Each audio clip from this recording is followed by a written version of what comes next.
تمہاری منزل یہ نہیں ہے کہ ڈگری مل جائے اور جاب مل جائے، یہ بہت چھوٹے درجے کی چیز ہے۔ میری تمہارے وی سی صاحب کی، تم بچیوں کی، بچوں کی ایک ہی منزل ہے کہ یا اللہ تو راضی ہو جا۔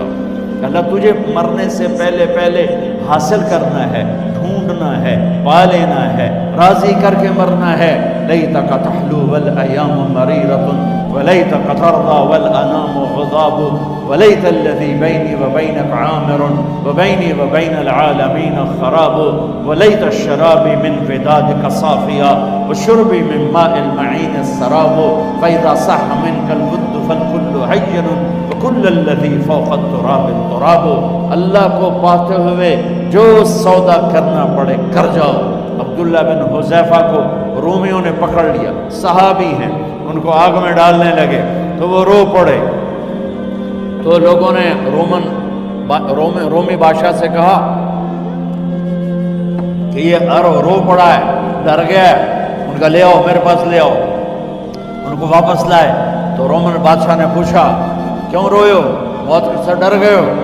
کہنے لگے موت تو ہمارے لیے سب سے بڑا تحفہ ہوتا ہے، میں اپنی بے بسی پہ رویا ہوں۔ کہ کیا بے بسی ہے؟ کہ بے بسی یہ ہے کہ ایک جان ہے آگ میں گرتے ہی جل کے راکھ ہو جائے گی، کاش میرے جسم پر جتنے بال ہیں اتنی میری پاس جانیں ہوتی اور میں ایک ایک جان کو اللہ کے نام پہ قربان کرتا۔ آج مرنے کا مزہ نہیں آ رہا، اس پہ رویا ہوں۔ تو بادشاہ اتنا حیران ہوا، انہوں نے کہا تو میرا ماتھا چوم دے اور میں تمہیں آزاد کرتا ہوں۔ تو اس کا ماتھا چوما، انہوں نے چھوڑ دیا۔ 2000 سال پیچھے چلے جائیں، فرعون دنیا کا واحد انسان ہے جس نے کہا انا ربکم الاعلی، میں سب سے بڑا رب ہوں، اور اپنے آپ کے رب ہونے کا دعویٰ انسانوں میں صرف فرعون کا ہے۔ اس کی باندی مسلمان ہو گئی، موسیٰ علیہ السلام کا کلمہ پڑھ لیا، ایمان چھپتا نہیں، وہ پتہ چل گیا۔ فرعون نے اس کو پکڑوایا، اس کی 2 بچیاں، ایک دودھ پیتی ایک ساتھ چلتی، اور اس نے اپنے دربار میں کڑاہ میں تیل ڈلوایا، نیچے آگ لگوائی، تیل ابلنے لگا۔ جب وہ پوری طاقت سے ابلنے لگا تو اس نے فرعون نے اس عورت سے، اس باندی سے کہا یہ آگ تیرے سامنے ہے، جلتا ہوا تیل، موسیٰ کے رب کو مانے گی تو پہلے تیری بچیوں کو جلاؤں گا پھر تجھے جلاؤں گا، اور اگر مجھے رب مانے گی تو تیرے گھر کو سونے چاندی سے بنا دوں گا، تیرے گھر کو سونے چاندی سے بھر دوں گا۔ اللہ کا پا لینا یہ میری آپ سب کی معراج ہے، اور اللہ کو کھو دینا میرے آپ سب کے لیے ہلاکت اور تباہی ہے۔ سنو اس نے کیا کہا؟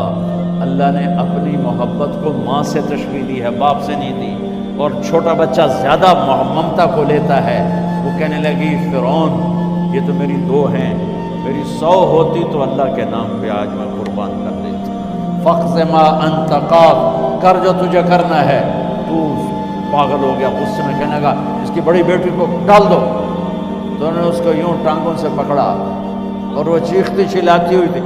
ماں کا ایک بول اس کی جان بچا سکتا تھا، اور پھر گھر جا کے توبہ کر لیتی۔ وہ کہتی اللہ مجھے معاف کر دے، میں نے کلمہ کفر کہا۔ اس کو ٹانگوں سے پکڑا ہوا ہے، اس کے ہاتھ نیچے جھول رہے ہیں، اور وہ اماں بھی کہہ رہی کہ مجھے بچا دو۔ ماں نے اپنی آنکھوں سے بچی کو تیل میں یوں ڈوبتے دیکھا، اور پھر وہ ابھری جیسے مچھلی تلنے کے لیے، جیسے مچھلی تلی جاتی تو باہر آ جاتی، اوپر آ جاتی، تو وہ ایسے بلبلے اٹھ رہے تھے۔ وہ ایک ہی لمحے میں اس کی تو جان گئی، ایک آنسو کا قطرہ اس نے نہیں نکلنے دیا اپنی آنکھوں سے، اور اپنے دل کو جب مضبوط کیا تو میرے رب کی غیرت، میرے رب کی رحمت، محبت حرکت میں آئی۔ اللہ نے ماں کی آنکھوں سے پردہ ہٹا دیا، اور ماں نے اپنی بیٹی کی روح کو نکلتے دیکھا، اور وہ کہہ رہی ہے اصبری یا ام فإن لك من الأجر كذا وكذا۔ ماں جی ڈرنا نہیں، صبر کرو، جنت تیار ہے، جنت تیار ہے۔ معصوم بچی کو تو پتہ بھی نہیں تھا کہ کیا ہونے والا ہے، اس کو پکڑ کے یوں ڈالا، اس کی تو آہ بھی نہ نکلی، اور وہ مچھلی کی طرح تلی گئی۔ اور پھر ماں کا کلیجہ پھٹا، اللہ نے پھر آنکھوں سے پردہ ہٹایا، اور انہیں اپنی بچی کی روح کو نکلتے دیکھا، اور وہ کہہ رہی اصبری یا فإن لک من الاجر کذا وکذا. ماں جی تھوڑی دیر کا صبر، جنت تیار ہے، جنت تیار ہے، جنت تیار ہے. اللہ کو پایا سب کچھ پایا، اللہ کو کھو دیا سب کچھ کھو دیا. جب اس کو پکڑ کے لے جانے لگے، اس نے فرعون کو دیکھا. فرعون اس کی آنکھوں میں آنکھیں نہیں ڈال سکتا، نظریں نیچے ہو گئی اس کی. کہنے لگی میری ایک بات مانو گے، میری ایک خواہش پوری کرو گے؟ فرعون نے پوچھا کیا؟ کہ جب میں بھی جل جاؤں تو میری اور میری بچیوں کی ہڈیوں کو اکٹھے دفن کرنا، باہر پھینک نہ دینا، دفنا دینا. فرعون نے کہا تمہاری یہ خواہش پوری کی جائے. انہوں نے کہا میں پیچھے ہٹ جاؤ، میں نے اللہ کو جان دینی، مجھے دھکا دینے کی ضرورت نہیں ہے، میں اپنے اللہ سے ملنے جا رہا ہوں. جب اللہ مطلوب ہوتا ہے تو موت محبوب بن جاتی ہے. جب اللہ کی نافرمانی ہوتی ہے تو موت سے نفرت ہو جاتی ہے، مرنا عذاب نظر آتا ہے. وہ چھلانگ مار گئی، اللہ اکبر کا نعرہ لگاتی ہوئی. ہڈیاں ادھڑ گئیں، گوشت ادھڑ گیا، ہڈیاں باقی رہ گئیں. فرعون نے کہا ایک ہی جگہ ڈال دو، سب کو دفن کر دو. دفن 2000 سال کے بعد بچوں بچیوں، 2000 سال کے بعد موسیٰ علیہ السلام کے 2000 سال کے بعد جناب رسول اللہ صلی اللہ علیہ وسلم دنیا میں تشریف لائے. 40 سال کی عمر میں نبوت ملی، 50 سال کی عمر میں معراج ہوا. 2050 سال کے بعد میرے نبی کی سواری بیت المقدس جا رہی ہے. اور بیت المقدس پر جب وہ اوپر پہنچے ہیں تو مصر وہاں سے قریب ہو جاتا ہے. جب وہ اترنے لگے تو میرے نبی نے کہا جبریل جنت کی خوشبو آ رہی ہے، جبریل جنت کی خوشبو آ رہی ہے. ابھی تو جنت اوپر ہے، ابھی تو اوپر جانا ہے، تو یہ زمین سے جنت کی خوشبو کیا آ رہی ہے؟ تو جبریل نے عرض کی یا رسول اللہ فرعون کی ایک بانی تھی جو اللہ سے سودا کر گئی جان کا اور اپنی بچیوں کا، اس کی بچیوں کی ہڈیوں کو جہاں دفن کیا گیا ہے، یہ خوشبو جس دن انہیں دفن کیا تھا اس دن سے لے کر آج تک یہ خوشبو آ رہی ہے اور یہ قیامت تک آتی رہے گی. اللہ اپنے نام پہ قربان ہونے والوں کی یوں قیمت لگاتا ہے. پہلے اپنی منزل طے کرو، پہلے اپنی منزل طے کرو، پہلے اپنی منزل طے کرو کہ مجھے اپنی زندگی کی سے لینا کیا ہے. مجھے اللہ کو پانا ہے، مجھے اللہ کو پانا ہے. میں نے اللہ کی قسم اگر اللہ راضی ہے تو پھر موت سے بڑھ کر کوئی تحفہ نہیں، اس سے بڑھ کر کوئی خوبصورت پیغام نہیں. اور اگر اللہ ناراض ہے تو موت سے خوفناک کوئی پیغام نہیں. عمر بن عبدالعزیز 3 بر اعظم پر حکومت کی. عمر بن عبدالعزیز، بنو امیہ، مروان 9 مہینے حکومت کی. اس کا بیٹا عبد الملک بن مروان 21 برس حکومت کی. اس کا بیٹا ولید 10 سال حکومت کی. اس کا بیٹا سلیمان 2.5 سال حکومت کی. اسی تخت پر بیٹھے عمر بن عبدالعزیز. پہلے چاروں نے اللہ کے شریعت کو قربان کیا حکومت کے لیے. عمر بن عبدالعزیز نے اپنے آپ کو قربان کیا اللہ کے لیے. حکومت کو پاؤں کے تلے رکھا اور اللہ کی رضا کو سامنے رکھا. ان کو زہر دیا گیا. جب ان کی موت کا وقت قریب آیا تو انہوں نے رجا بن حیوہ کو بلایا.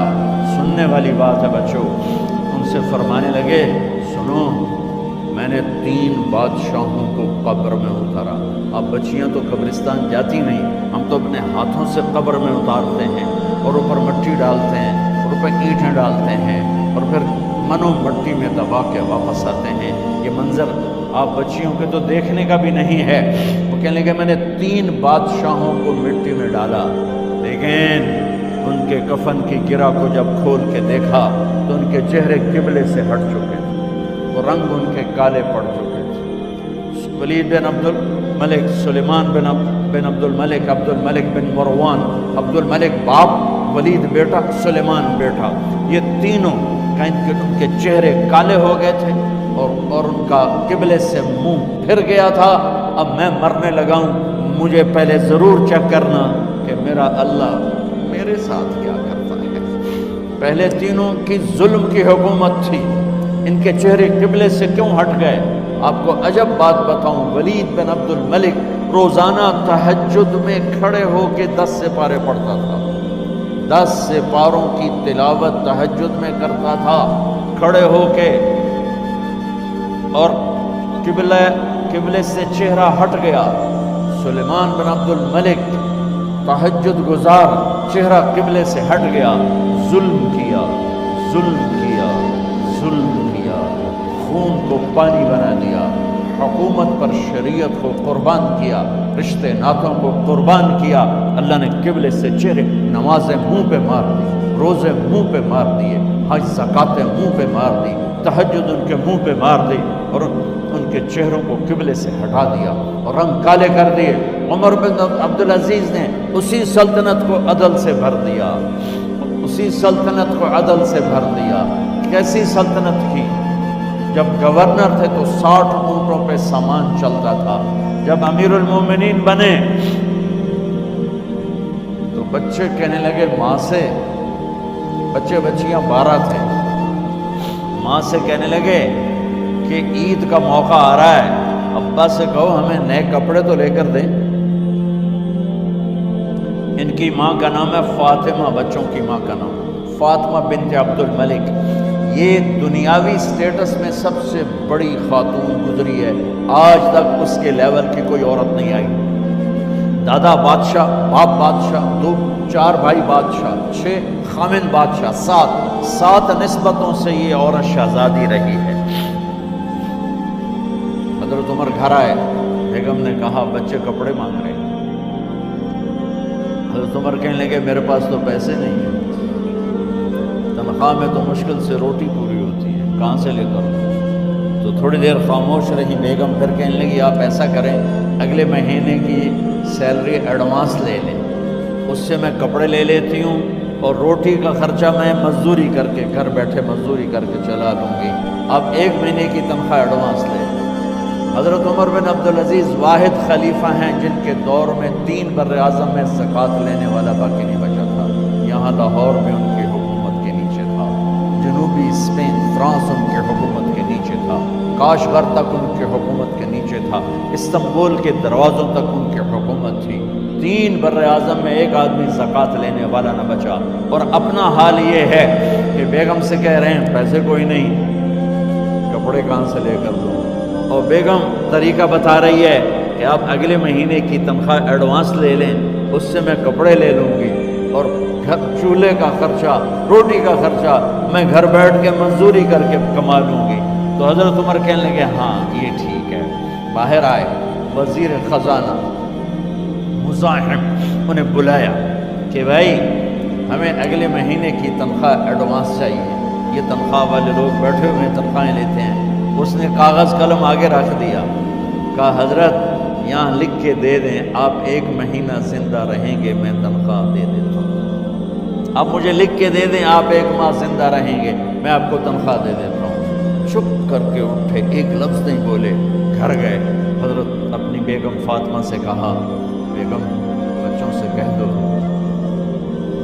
کہ باپ کے پاس کپڑے لے کر دینے کی سکت نہیں ہے، اور خزانے ایسے بھرے پڑے تھے کہ زکوٰۃ لینے والا کوئی نہیں تھا۔ عید کی نماز ہوئی، نماز کے بعد جب ساری فیملی ملنے آئی اور بچے بھی ملنے آئے تو ان کو دیکھ کر ان کی آنکھوں میں آنسو آ گئے۔ کہنے لگے بچوں آج تمہیں دکھ تو ہوگا اپنے باپ پر کہ ایک جوڑا کپڑا بھی لے کر نہ دیا عید کا۔ تو ان کے ایک بیٹے نے کہا ابا جان آج ہم بڑے خوش ہیں، ہمارا سر اونچا ہے کہ ہمارے باپ نے مسلمانوں کے مال پہ ڈاکہ نہیں ڈالا، ہمیں قربانی کا بکرا بنایا، لیکن مسلمانوں کے مال میں خیانت نہیں کی۔ یہ ان کا طرز حکومت تھا، اس طرح انہوں نے حکومت کی۔ گھر میں تشریف لائے تو بیٹیوں سے بات کی تو انہوں نے منہ پہ سے دوپٹہ رکھا، منہ پہ دوپٹہ رکھ کے بات کرے تو فرمانے لگے کپڑا تو ہٹاؤ، دوپٹہ کیوں رکھا ہوا ہے؟ تو گھر کی خادمہ زور زور سے رونے لگی، کہنے لگی امیر المومنین آج آپ کی بیٹیوں نے کچا پیاز توڑ کے روٹی کھائی ہے تو وہ اس کی بو ہے منہ میں، آپ کو بو سے نفرت ہے اس لیے منہ پہ کپڑا رکھ لیا۔ تو حضرت عمر اتنا روئے کہ ان کی داڑھی تر ہو گئی۔